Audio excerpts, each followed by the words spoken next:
Hello friends, welcome to Sangeetha சமையல். சங்கீதா சமையலில் என்ன பார்க்க போகிறோன்னா, இப்போ சம்மர் வந்துடுச்சு. இந்த வெயில் காலத்தில் ஏசி இல்லாமல் இருக்க முடியாது. எல்லார் வீட்லேயும் ஏசி இருக்குன்னு சொல்ல முடியாது. ஏசி இல்லாதவங்களுக்கு இந்த டிப்பு, இருக்கிறவங்களும் கரண்ட்டு பணம் மிச்சம் பண்ணுற மாதிரி நான் ஒரு 6 டிப்பு உங்களோட ஷேர் பண்ணியிருக்கேன். 6மே உங்களுக்கு ரொம்ப யூஸ்ஃபுல்லாக இருக்கும். அது மட்டும் இல்லாமல் ஒரு பிரியாணி ரெசிபியும் உங்களோட நான் ஆட் பண்ணியிருக்கேன். ஹெல்த்தியான பிரியாணி ரெசிபி, குழந்தைங்களுக்கும் ரொம்ப ஹெல்த்தியானது. எல்லோரும் வாரம் ஒரு டைம் கண்டிப்பாக சாப்பிடுங்க. இப்போ வாங்க வீடியோக்குள்ளே போகலாம். ஃபஸ்ட்டு இப்போ தான் என் வீடியோவை பார்க்குறீங்கன்னா சப்ஸ்கிரைப் பண்ணிக்கோங்க. பக்கத்தில் இருக்கிற பெல் ஐக்கானையும் கிளிக் பண்ணி வச்சுக்கோங்க. அப்போ தான் நான் போகிற வீடியோஸ் உங்களுக்கு நோட்டிஃபிகேஷனில் வரும். இப்போ வாங்க ஃப்ரெண்ட்ஸ், வீடியோக்குள்ளே போகலாம். ஃபஸ்ட்டு டிப்பு என்னென்னு பார்த்தீங்கன்னா, நம்ம ரெகுலராக சமையலுக்கு தேங்காய் வாங்குவோம். தேங்காய் சமையலுக்கு பயன்படுத்திட்டு அந்த கொட்டாங்குச்சியை நம்ம வேஸ்ட்டுன்னு தூக்கி போட்டுருவோம். அந்த மாதிரிலாம் தூக்கி போடாமல் ஒரு சம்மருக்கு சூப்பரான டிப்ஸு என்னென்னு பார்த்தீங்கன்னா, இந்த மாதிரி ஒரு பவுல் எடுத்துக்கோங்க. கப்பு அகலமான கப் எடுத்துகிட்டு அதில் தேங்காய் சிரட்டையை போட்டு நீங்கள் நல்லா அது மூழ்கிற அளவுக்கு தண்ணி ஆட் பண்ணிக்கோங்க.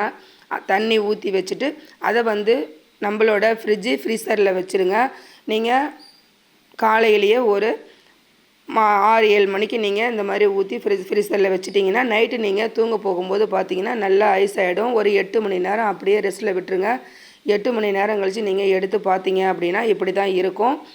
இப்போ நம்ம இதை என்ன பண்ண போகிறோன்னு பார்க்கலாம் வாங்க. நம்ம பெட்ரூமில் நைட்டு நம்ம தூங்கும்போது ஃபேன் போட்டோம்னா நல்லா சூடாக காற்று வரும். அந்த மாதிரிலாம் இல்லாமல் இருக்கிறதுக்கு நம்ம ஏசியே போடாமல் கரண்ட்டு பணமும் மிச்சம் பண்ணுறதுக்கு நம்ம ரூமை கூலிங்காக எப்படி வச்சுக்கலாங்கிறது தான் நான் இப்போ உங்களோட ஷேர் பண்ண போகிறேன்.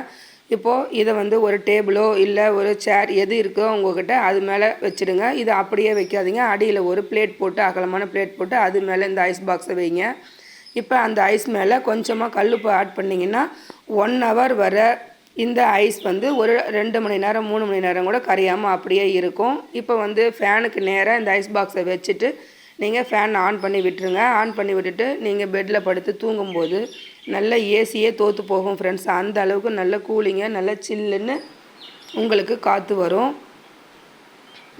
இது ரொம்ப ரொம்ப சூப்பரான டிப்ஸு, மணி சேவிங் டிப்ஸாகவும் இருக்கும். நீங்கள் கண்டிப்பாக ட்ரை பண்ணி பாருங்கள். உங்களுக்கு ரொம்ப யூஸ்ஃபுல்லாக இருக்கும் ஃப்ரெண்ட்ஸ். இப்போ நான் இந்த ஐஸ் ஃபேனுக்கு நேராக நான் ஐஸ் பாக்ஸை வச்சுட்டு பெட்டில் படுத்து பார்த்தா சும்மா செம்ம ஜிலுன்னு இருந்தது ஃப்ரெண்ட்ஸ். இப்போ நெக்ஸ்ட்டு என்னென்னு பார்த்தீங்கன்னா, நம்மளோட டெரஸில் ஃபுல் டே நல்லா வெயில் அடிக்கிறதுனால நல்லா ஹீட்டாக இருக்கும். நீங்கள் நைட்டில் உங்கள் ரூமில் போய் தூங்கும்போது ஃபேன் ஆன் பண்ணி நீங்கள் தூங்க போனீங்கன்னா நல்லா காற்று ஹீட்டாக வரும். அந்த மாதிரிலாம் வராமல் இருக்கிறதுக்கு இன்னொரு டிப்ஸ் என்னென்னு பார்த்தீங்க அப்படின்னா, நம்ம டெரஸில் இந்த மாதிரி தண்ணி ஒரு பக்கெட் கொண்டு போய் நீங்கள் ஊற்றி விட்டுருங்க. தரையில் நல்லா தண்ணி ஊற்றி விட்டுருங்க. ஊற்றி விட்டுட்டு இதில் நம்ம என்ன பண்ண போகிறோம் அப்படின்னா, நம்மளோட வீட்டில்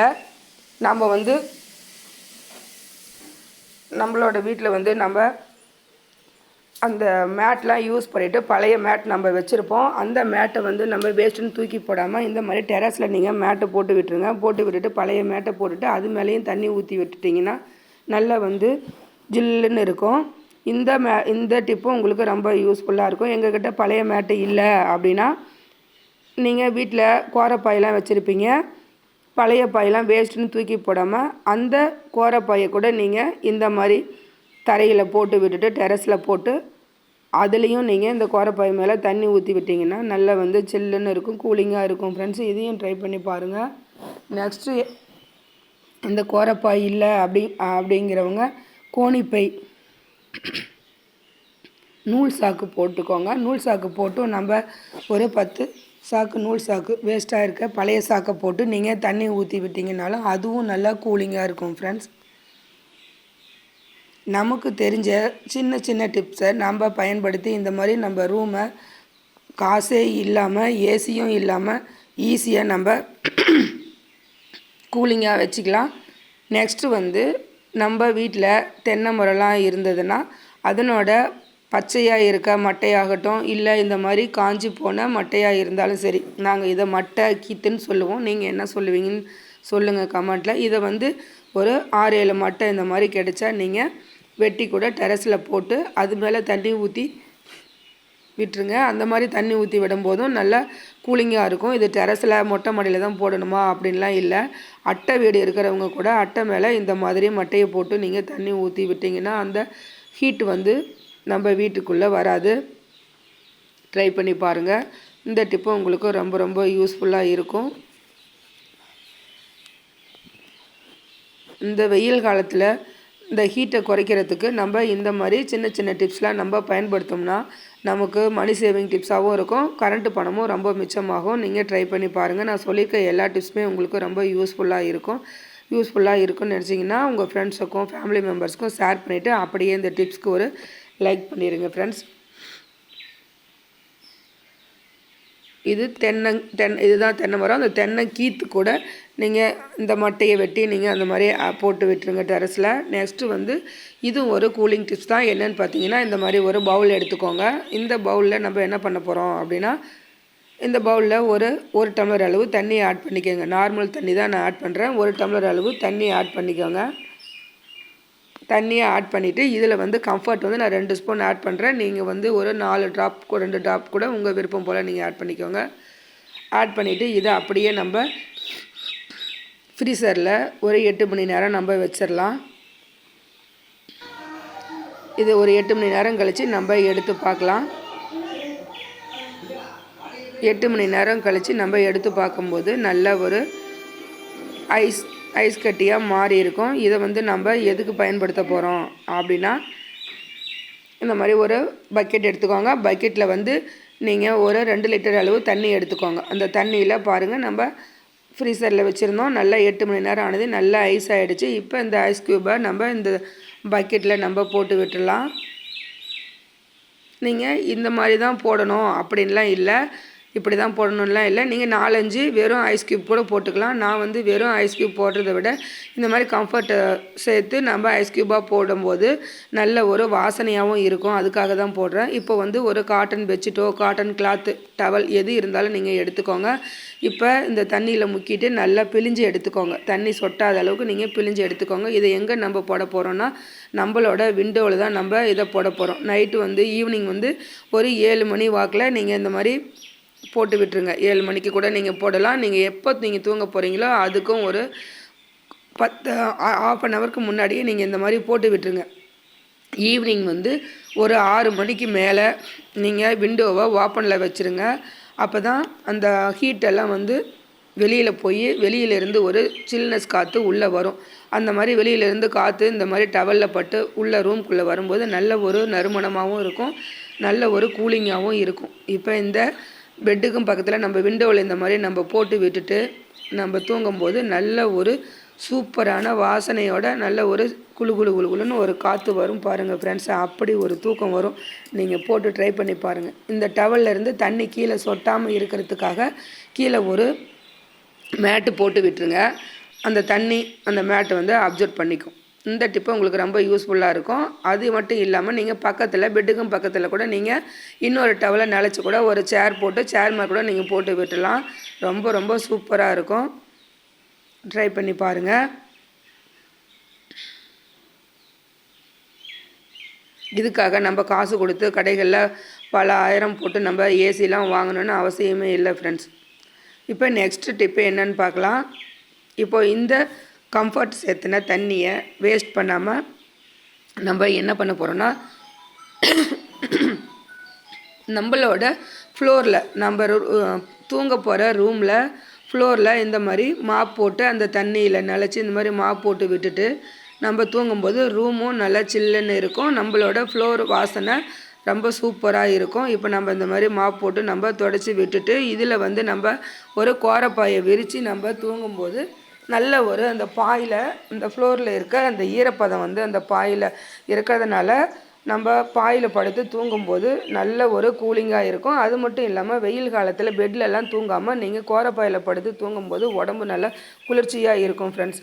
நெக்ஸ்ட் டிப்பு என்னன்னு பார்த்தீங்க அப்படின்னா, நம்ம லைட்லாம் வந்து ரூமில் எல்லா ரூம்லேயும் நம்ம போட்டு வச்சுருப்போம். நம்ம பெட்ரூமில் வந்து தூங்க போகிறதுக்கும் 1 ஹவருக்கு முன்னாடியே டியூப் லைட்டாக இருந்தாலும் சரி, எல்இடி பல்ப் எது இருந்தாலும் சரி நீங்கள் ஆஃப் பண்ணி வச்சுடுங்க. தூங்க போகிறதுக்கும் 1 ஹவருக்கு முன்னாடியே நம்ம லைட்லாம் ஆஃப் பண்ணி சுவிட்ச் ஆஃப் பண்ணி வச்சிட்டோம்னா அந்த பவர் ஹீட் வந்து ரூமில் இருக்காது, குறைஞ்சி போயிடும். நம்ம தூங்க போகும்போது ஃப்ரீயாக இருக்கும், நல்ல காற்றோட்டமாகவும் இருக்கும். நீங்கள் ட்ரை பண்ணி பாருங்கள். நெக்ஸ்ட்டு வந்து ஒரு சூப்பரான பிரியாணி ரெசிபி தான் நம்ம பார்க்க போகிறோம். என்னென்னு பார்த்தீங்க அப்படின்னா, ஃபஸ்ட்டு வந்து ஒரு குக்கரில் ஆயில் சேர்த்துக்கோங்க. அது கூட நெய் கொஞ்சம் ஆட் பண்ணிவிட்டு பிரியாணி மசாலாலாம் ஆட் பண்ணிடுங்க. ஆட் பண்ணிவிட்டு அதில் பெரிய வெங்காயம் ஒரு 3 வெங்காயம் கட் பண்ணி நல்லா வந்து இந்த மாதிரி ஈரப்பதம் வெங்காயத்தோட ஈரப்பதம் போகிற வரைக்கும் ஃப்ரை பண்ணி எடுத்துக்கோங்க. ஏன்னா வெங்காயம் ஈரப்பதம் இருந்ததுன்னா பிரியாணி கெட்டுடும். அது கூட நல்லா ஒரு 4 தக்காளி கட் பண்ணி போட்டுக்கோங்க. அது மசிஞ்சு வந்ததையும் கொத்தமல்லி புதினா ஒரு கைப்பிடி எடுத்துக்கோங்க. மல்லி இலை அதிகமாகவும் மல்லி இலை அதிகமாகவும் புதினா லீஃப் கம்மியாகவும் ஆட் பண்ணுங்கள். ஏன்னா புதினா அதிகமாக போட்டோம்னா கசப்புத்தன்மை வரும். அதுக்காக தான். இது கூட வாழைப்பூ நம்ம கட் பண்ணி நம்ம க்ளீன் பண்ணி சுத்தம் பண்ணி எடுத்து வச்சுருக்கோம். நான் 3 பூ ஆட் பண்ணியிருக்கேன். 3 பூ போட்டு நல்லா கிளறி கொடுத்துருங்க. கிளறி கொடுத்துட்டு அதுக்கு தேவையான அளவு அரிசியும் போட்டுக்கோங்க.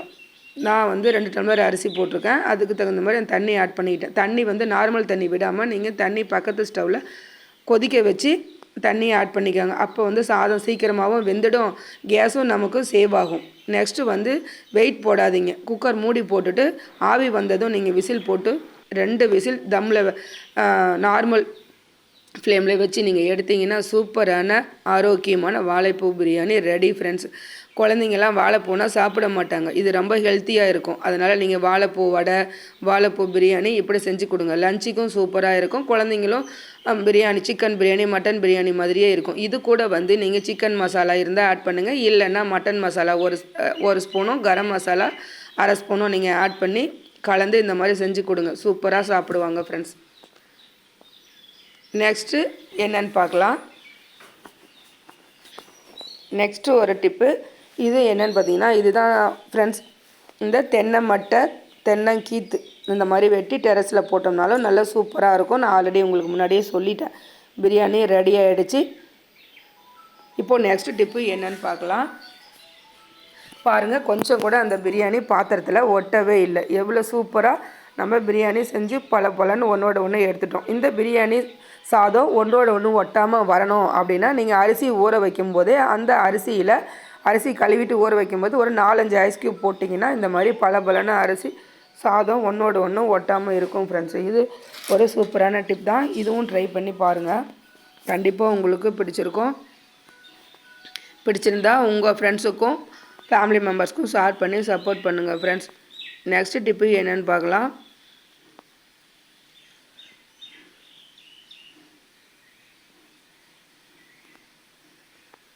எல்லாமே சம்மருக்கான டிப்ஸை நான் உங்களோட ஷேர் பண்ணியிருக்கேன்.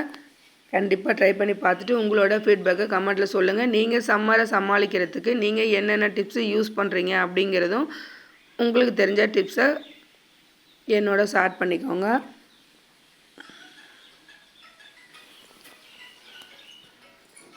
இப்போது நெக்ஸ்ட் டிப்பு என்னென்னு பார்க்கலாம். ஃபைனல் டிப்பு என்னென்னு பார்க்கலாம். நம்ம வீட்டில் இந்த மாதிரி ஜெல் பேப்பரில் நம்ம ஜெல் வாங்கிட்டு வருவோம். விம் ஜெல் வாங்கிட்டு வருவோம்.